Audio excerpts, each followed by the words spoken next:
네, 과자에 들어가는 식품 첨가물이 아토피 피부염을 일으킨다는 논란이 제기되면서 소비자들이 크게 불안해하고 있습니다.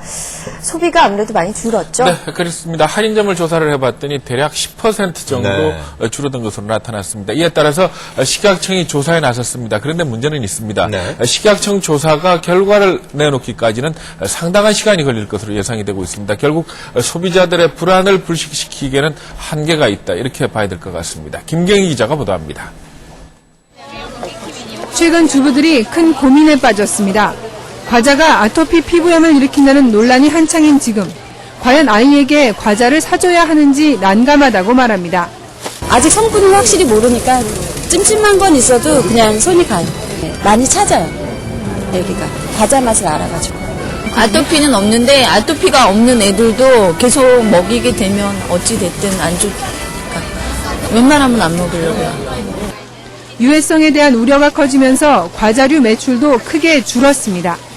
대형 할인점마다 지난주와 비교해 많게는 10%까지 매출이 떨어졌습니다. 아이들을 갖고 계시는 주부 고객께서 좀 민감하게 반응을 하셔갖고요. 먹거리 분야에 관련된 반응 정도가 좀 심하셔서 지난주 대비 한 4% 정도의 매출 감소세를 지금 보이고 있고요. 소비자들의 불안이 확산되자 식품의약품안전청이 나섰습니다. 현재 식품에 사용될 수 있도록 허가된 첨가물은 650여 개. 각 첨가물별로 세계적으로 검증된 섭취량과 사용 제한 품목이 정해져 있어 과자에 들어있는 미량의 첨가물은 크게 걱정할 게 없다는 게 식약청의 입장입니다. 하지만 일부 첨가물이 알레르기를 일으킬 수 있다고 알려져 있어 아토피 피부염을 포함한 알레르기 반응에 대한 조사를 벌이겠다고 밝혔습니다. 그 문제가 제기된 식품 첨가물과 아토피 관계에 대해서 그 상관관계를 밝히기 위해서 현재 외국이나 국내외 그 사례라든가 문헌 조사를 현재 실시하고 있고요. 그다음에 전문가 자문을 저희들이 받아서 임상 실험을 현재 계획을 하고 있습니다.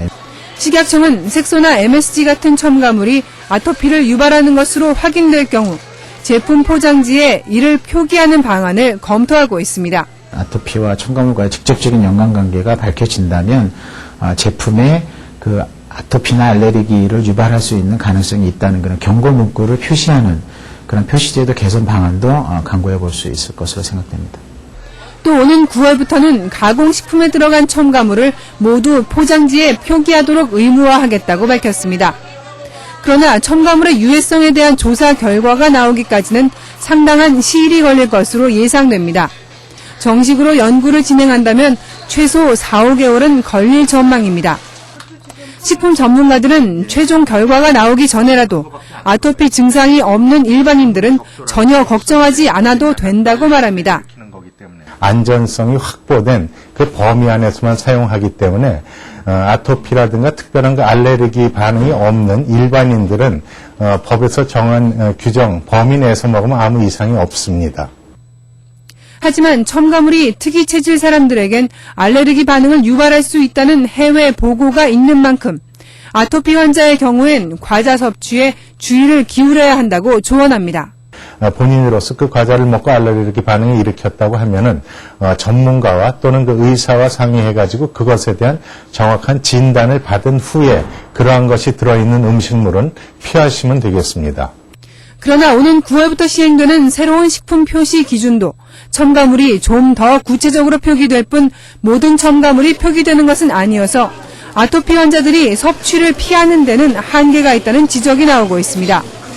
SBS 김경희입니다.